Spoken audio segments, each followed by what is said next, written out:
le développement de clientèle, c'est quelque chose auquel il faut penser tout au long de sa vie professionnelle. Vos meilleurs ambassadeurs, ce sont ceux qui ont travaillé avec vous. Bonjour à tous et bienvenue dans le podcast du Jeune Avocat, réalisé en partenariat par la Gazette du Palais et la FNUJA. Le développement de clientèle constitue le nerf de la guerre pour un avocat. C'est presque un lieu commun et pourtant, quand on vient tout juste de prêter serment, il est parfois difficile de savoir par quel bout prendre le problème. Dans ce 6e épisode, nous recevons Marion Coufignal, présidente d'honneur de l'UJA de Paris et présidente de la commission droit et entreprise du Conseil national des barreaux, qui va nous donner quelques tips pour y parvenir. Marion, bonjour. Bonjour. Pour un jeune avocat qui vient tout juste de prêter serment, y a-t-il un laps de temps ou un niveau de compétence à respecter pour se lancer dans le développement de clientèle ?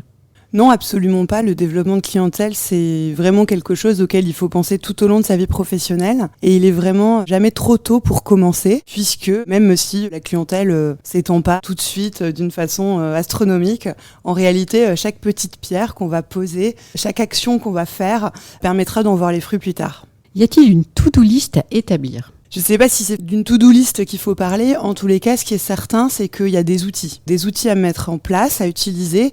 Et après, évidemment, chacun peut adapter en fonction de qui il est, de l'endroit où il veut aller, du type de droit qu'il pratique et de la clientèle qu'il vise, évidemment. Mais il y a des outils qu'on retrouve et qui sont toujours les mêmes. Quels sont-ils ? La première chose à faire, en réalité, c'est de cibler. Cibler son projet de cabinet, cibler son cœur de métier et donc cibler la clientèle qu'on a envie de rencontrer et de fidéliser. Ça, c'est donc vraiment la première étape. Ça consiste à définir son projet. Et puis après, on va se créer une boîte à outils pour rencontrer de nouvelles personnes, pour être en lien avec les personnes qu'on a déjà rencontrées et pour accroître de la recommandation par des tiers pour développer cette clientèle tout au long de la vie professionnelle. Quels sont les différents types de réseaux sur lesquels l'avocat doit s'appuyer ? En fait, il y a 3 types de réseaux qui sont tout aussi importants les uns que les autres et qu'il faut vraiment pas négliger. Le premier réseau, il va paraître assez évident à tout le monde, c'est le réseau des confrères. Ce sont les confrères que vous fréquentez dans votre cabinet, mais ce sont aussi les confrères que vous allez rencontrer dans vos études, ceux que vous allez rencontrer dans le cadre de la vie du palais ou de votre vie associative, qui est aussi très importante. Et puis, ce sont aussi vos clients, qui sont un vecteur pourvoyeur de dossiers qui est très important aussi. Et puis enfin, il y a votre réseau personnel. Comment mettre à profit le réseau cabinet ? Alors le réseau cabinet, c'est quelque chose qu'il faut évidemment soigner dès le départ puisque c'est votre première marche et peut-être la plus facile pour commencer à développer votre clientèle, notamment quand vous êtes jeune avocat, que vous commencez en collaboration. Le réseau cabinet, c'est très simple, c'est aller vers l'ensemble des personnes qui composent le cabinet et surtout n'en négliger aucune. Au sein du cabinet dans lequel vous allez travailler, vous avez les associés. Ils vous ont recruté, donc a priori, ils savent pourquoi vous êtes compétent et eux sont pourvoyeurs de dossiers pour le cabinet. Mais il faut absolument pas oublier que dans le cadre d'une collaboration libérale, on est sur une tradition de compagnonnage et que pour beaucoup d'associés et beaucoup de collaborateurs, fort heureusement, ce que ça veut dire, c'est que aussi des associés peuvent vous donner des dossiers pour que vous les traitiez à titre personnel. Un dossier que le cabinet ne prendra pas parce que il est trop petit pour lui ou parce que ça l'intéresse pas forcément, il peut y avoir des raisons multiples. C'est un dossier que l'associé peut vous donner. Et puis ce qui est très important aussi, dans le cadre de cette relation entre collaborateurs et collaborants, c'est que le collaborant, c'est aussi quelqu'un qui va vous accompagner dans ces premiers dossiers personnels que vous allez traiter. Donc il va voir aussi comment vous travaillez, il va être souvent de bons conseils. Donc vraiment ça c'est la première chose à pas négliger. Puis il y a aussi les collaborateurs du cabinet qui sont parfois vos amis, parfois simplement vos collègues, en tous les cas que vous fréquentez au quotidien et qui doivent absolument connaître votre domaine d'expertise. Quand je dis votre domaine d'expertise, c'est à la fois celui que vous pratiquez au cabinet, mais il peut y en avoir d'autres. Par rapport aux premières questions que vous me posiez, effectivement, quand je dis définir son projet de cabinet, c'est définir ce qu'on a envie de faire. Ça peut être ce qu'on fait maintenant, mais ce qu'on a envie de faire plus tard. Une carrière professionnelle, c'est pas rigide. Donc on peut intervenir dans un domaine de compétences au sein du cabinet où on est collaborateur et avoir, par son parcours étudiant, développer une deuxième compétence qu'on souhaite conserver, continuer à développer, ce qu'on va faire avec sa clientèle personnelle. Donc ça, les autres collaborateurs du cabinet doivent le savoir parce que, comme ils vous voient tous les jours, et bien tout simplement, quand ils vont entendre parler de quelqu'un qui cherche un avocat dans votre domaine de compétences, ils vont penser à vous naturellement pour vous recommander. Et enfin, il ne faut absolument pas négliger tout le staff des salariés, qui sont évidemment des gens qui vous connaissent, qui peuvent apprécier vos compétences et qui connaissent d'autres personnes qui ont certainement dans leur vie besoin d'un avocat. Quelle attitude adopter vis-à-vis des autres confrères extérieurs au cabinet ? Vis-à-vis des autres confrères extérieurs au cabinet, c'est très important d'avoir une attitude ouverte, toujours confraternelle évidemment. Il faut être irréprochable parce que en réalité, vos meilleurs ambassadeurs, ce sont ceux qui ont travaillé avec vous. Et ça, c'est quelque chose qu'il faut jamais oublier. Donc, vos contradicteurs dans les dossiers, si vous êtes en contentieux, comme ceux qui sont de l'autre côté en conseil ou à côté de vous, qui conseillent d'autres parties, finalement, si vous êtes fair-play dans les dossiers, si vous êtes confraternel évidemment, si en plus vous êtes plutôt sympa et agréable, ce sont des confrères qui vont se souvenir de vous et qui n'hésiteront pas à vous recommander. Il faut vraiment pas négliger ce creuset-là puisque c'est un apport de dossier très important quand on commence la recommandation des confrères. Et donc, évidemment, au-delà de ceux qu'on côtoie dans les dossiers, c'est très important d'accroître son cercle de connaissances et surtout de ne pas avoir d'a priori. Il ne faut pas croire qu'il ne faut pas fréquenter des confrères qui interviennent dans les mêmes domaines de compétences que soi ou l'inverse. Il faut vraiment être ouvert, être curieux, aller à la rencontre de tous les confrères parce qu'on ne sait jamais qui peut avoir intérêt à vous faire monter sur un dossier, à vous en envoyer un. Et je pense que le plus important, c'est d'être sincère sur qui on est, de évidemment faire savoir ce que l'on fait, quelle est sa compétence, sans être forcément dans une démarche agressive de recherche de dossiers ou de clients. Et en fait, ça se fait assez naturellement quand on adopte cette attitude vis-à-vis de ses confrères. Est-ce que s'engager dans une association ou un syndicat est un bon moyen de développer son réseau, même si ce n'est pas la finalité première de l'engagement ? C'est quelque chose qu'il ne faut pas négliger, mais il ne faut rien négliger parce que tout est vecteur de développement de réseau. Et les associations au sein des barreaux, c'est fondamental. Ce sont vraiment des lieux où on rencontre des confrères qui ont des pratiques diverses, à la fois en termes de compétences, mais à la fois en termes de façon d'exercer, de type de cabinet. Et c'est un enrichissement inouï. Quand vous êtes dans un syndicat national comme la FNUJA, vous rencontrez des confrères de tous les barreaux qui sont forcément des prescripteurs, puisqu'ils ont une clientèle locale qui, parfois, leur adresse des demandes dans des secteurs géographiques qui sont éloignés des leurs, dans des domaines de compétences qu'ils ne pratiquent pas. Donc, ils vont avoir besoin de vous. Et effectivement, c'est vraiment essentiel au développement de clientèle. Puis l'avantage, c'est qu'aussi, on y trouve beaucoup d'autres choses. Ça permet de renforcer ses compétences, puisqu'on travaille sur les sujets de fond. C'est aussi des offres de formation qui vont permettre de communiquer auprès de ses clients sur le fait qu'on est à jour. Et puis, c'est un enrichissement humain qui, je pense, contribue aussi à améliorer ce fameux savoir-être qui peut être différenciant. Comment capitaliser sur les clients pour en avoir d'autres ?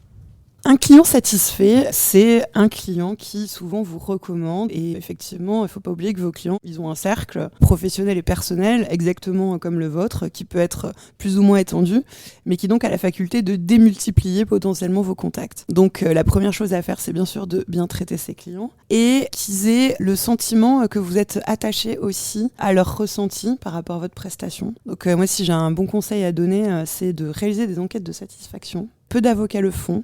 Et en réalité, adresser un email ou un petit formulaire à ses clients à la fin d'un dossier, c'est vraiment quelque chose qui crée de l'engagement chez le client, parce qu'ils se sont considérés.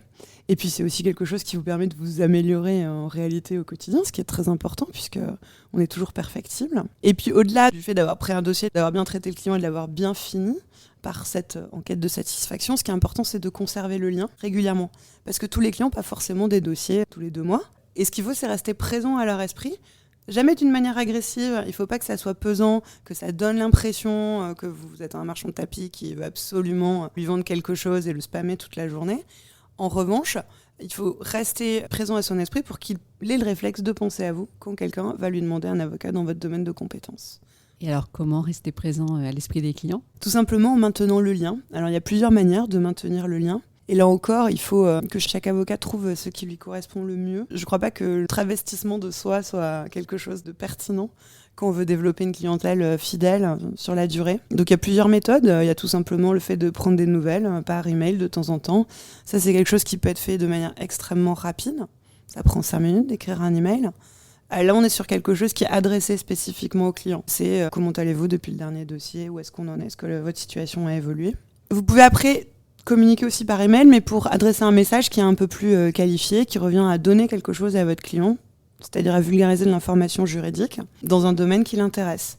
Donc vous connaissez vos clients, vous connaissez leurs problématiques. S'il y a une évolution législative ou jurisprudentielle, vous pouvez lui faire un mail spécifiquement dédié pour l'en informer et lui dire « Tiens, voilà, j'espère que vous avez pris en compte ou ceci peut peut-être vous intéresser ». C'est aussi partager avec vos clients des articles, en fait, parce que vous n'êtes pas obligé de forcément produire du contenu vous-même si vous n'en avez pas le temps. Mais quand il y a un article comme dans la Gazette qui vous semble pertinent pour un client, lui envoyer. Après, si vous avez plus de temps, vous pouvez aussi faire une newsletter. Pour cela, il faut évidemment que vous ayez des clients qui ont des centres d'intérêt similaires parce que sinon, ça peut devenir très fastidieux si vous devez l'adapter à chaque client. Et puis après, il y a aussi quelque chose qui est très intéressant dans cet esprit qui consiste aussi à donner quelque chose à vos clients au-delà de votre prestation qui va être une plus-value que les clients apprécient, surtout si vous avez une clientèle professionnelle, c'est de mixer vos réseaux. C'est-à-dire d'organiser des événements à échéance régulière où vous pouvez aussi rassembler des clients de vos cabinets, ce qui va leur permettre de réseauter aussi entre eux. Ça, c'est quelque chose qui est vraiment très apprécié. Et la traditionnelle carte de vœux est-elle aujourd'hui désuète ? Oh, pas du tout. C'est une manière comme une autre de garder du lien à échéance régulière. En plus, on peut vraiment toujours réinventer les cartes de vœux. Moi, j'ai fait une carte ensemencée l'an dernier. Donc, tous les formats sont valables. Faire des cartes dématérialisées, d'autres plus originales. C'est aussi une façon d'exprimer une image de marque du cabinet un peu plus différente, un peu décalée, de dire un peu qui vous êtes et pas seulement de quoi vous êtes capable et ce que vous savez faire. Donc, c'est quelque chose dont il ne faut pas se priver. Quels sont les réflexes à avoir auprès de son réseau personnel ? C'est très important aussi le réseau personnel, il ne faut pas le négliger. Il y a presque 2 catégories dans le réseau personnel. On est juriste, donc a priori on a beaucoup de copains qu'on s'est fait pendant nos années d'études. Ce qu'il ne faut pas oublier, c'est que beaucoup d'entre eux ont pris des voies différentes aujourd'hui. Ils ne sont pas avocats, mais sont potentiellement prescripteurs. Pour tous ceux qui font des matières en lien avec le droit des affaires, beaucoup de leurs copains de fac sont aujourd'hui dans des directions juridiques, donc potentiellement prescripteurs de dossiers.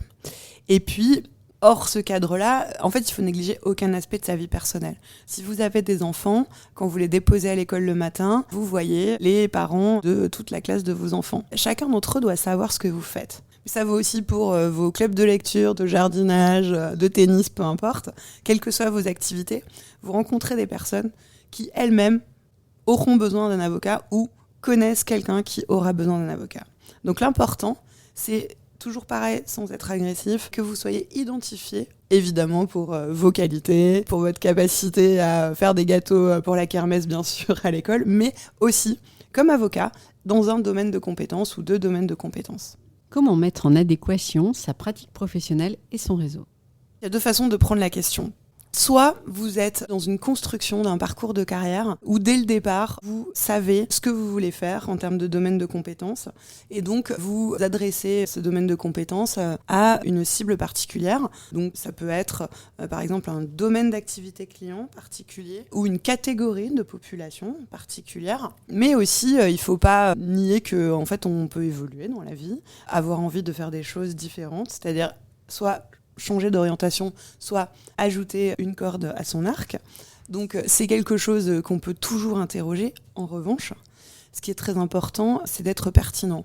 Je pense qu'on est le meilleur quand on adresse une offre qui est qualifiée. Ce que j'entends par offre qualifiée, c'est que, au-delà de votre compétence technique juridique, vous allez être capable de comprendre non seulement le besoin de votre client, mais aussi son environnement et ses centres d'intérêt. Et donc, c'est certain que parfois, on fait des choix d'opportunité, business, de développement de cabinet, mais on sera toujours, je pense, meilleur et plus à l'aise si on intervient vis-à-vis d'une clientèle ou sur un domaine que l'on aime et auquel on est capable de s'intéresser au-delà de la stricte compétence juridique pour bien comprendre le besoin de ses clients. Comment est-ce qu'on transforme les contacts en dossiers ? Alors finalement, si vous avez mis en place toutes ces petites astuces dont on vient de parler, en réalité, les contacts se transforment en dossiers quasiment malgré vous. Puisque finalement, votre savoir-faire et votre savoir-être que vous allez disséminer auprès de l'intégralité de votre réseau, confrères, personnel, clients, en réalité, il va être porté par les autres. Et ce sont eux qui vont vous envoyer des dossiers. Pour autant, quand je dis ça se fait presque malgré vous, ça ne veut pas dire qu'il faut rester passif. Ce qui est très important dans cette démarche de développement de clientèle, c'est d'être volontariste et de mesurer ce que l'on fait et de tenir à jour toutes vos actions. Ça peut paraître un peu bête quand je vous dis gardez le lien, envoyez un email. Très bien, c'est facile, ça prend 5 minutes. Mais ce qui est important, c'est de le monitorer. Donc il faut absolument avoir des tableaux. Excel devient le meilleur ami de l'avocat qui commence à construire sa clientèle pour avoir un fichier de clients, un fichier de prospects et un fichier de contacts.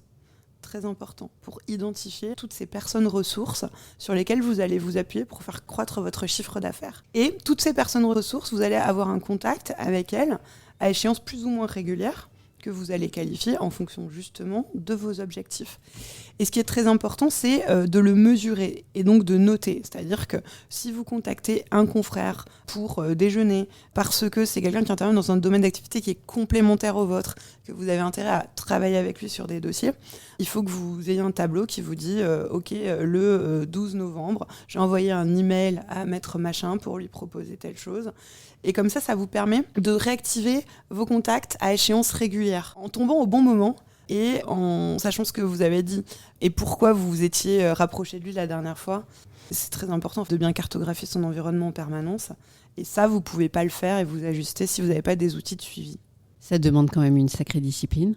Oui, mais être avocat, c'est être chef d'entreprise. Donc, je ne vois pas comment on peut tenir sur la durée sans être un minimum organisé. Moi, je dis plus que c'est de l'organisation que de la discipline. Est-ce qu'il y a des conseils pour les jeunes avocats pour se marketer, pour faire la différence ? Ce qui est important, effectivement, c'est de travailler son image de marque. Alors, votre image de marque, ça peut être une image visuelle avec un logo qui soit soigné, mais c'est aussi un message en réalité. Et ce qui est très important pour bien adresser ce message, c'est d'avoir préalablement défini vos valeurs. Vraiment les valeurs de votre cabinet, c'est fondamental. Parce que dire « je fais du droit de la famille, je fais du droit pénal, je fais du droit commercial, je fais du droit de la consommation », en fait, tous les avocats de France sont capables de le faire. C'est normal. Donc, c'est pas là-dessus qu'on se différencie. Là où vous allez vous différencier, c'est sur les valeurs de votre cabinet, celles que vous portez et qui vous êtes. Et donc, c'est sur la manière dont vous allez accompagner vos clients plus qu'autre chose.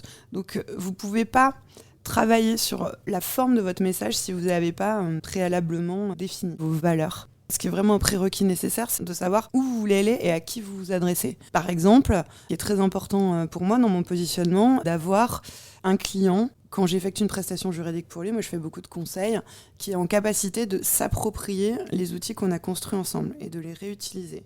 C'est-à-dire que je considère que quel que soit mon niveau de technicité juridique, si je livre à un client quelque chose dont il n'est pas capable de se servir, j'ai échoué. Donc, je fais le choix d'avoir une grosse part de pédagogie dans ma prestation, de passer du temps avec les clients pour leur expliquer comment utiliser les actes juridiques qu'on crée ensemble. On n'est pas obligé de faire ça, évidemment. Mais c'est parce que mon message, c'est je m'occupe de votre charge mentale. Donc, entreprenez, moi je suis là pour gérer le reste. Mais tout en vous laissant ce rôle d'acteur, de pilotage de votre entreprise. Bon, là je parle de ce que je connais le mieux, mais c'est duplicable en réalité à l'infini. Si vous faites du droit de la famille, que vous avez un positionnement qui est dans l'écoute et dans l'accompagnement et que vous voulez renvoyer cette image, vous n'allez pas travailler sur vos éléments de langage, vos éléments visuels, de la même manière que si vous voulez afficher une image conquérante, justicière, dans une approche peut-être plus contentieuse, où ce que vous visez, c'est à rassurer des clients qui auraient peur de ne pas être défendus par un avocat suffisamment vindicatif. Donc vraiment, c'est ça qui est important, en fait, c'est d'avoir un cheminement et après de se faire accompagner par des prestataires qui sont compétents.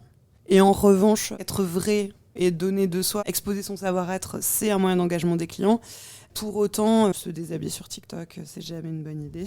Il ne faut pas oublier qu'il faut donner, mais donner, ça veut dire vulgariser, donner de l'accès à l'information juridique, éventuellement donner des outils à ses clients. Pour autant, on n'est pas obligé de se ridiculiser non plus. En revanche, je pense qu'il faut toujours être extrêmement vigilant dans la façon dont on utilise après certains types de supports ou de réseaux sociaux, puisqu'on peut vite passer du second degré, qui est très utile, selon certains types de clientèle, à l'absence de dignité parfois.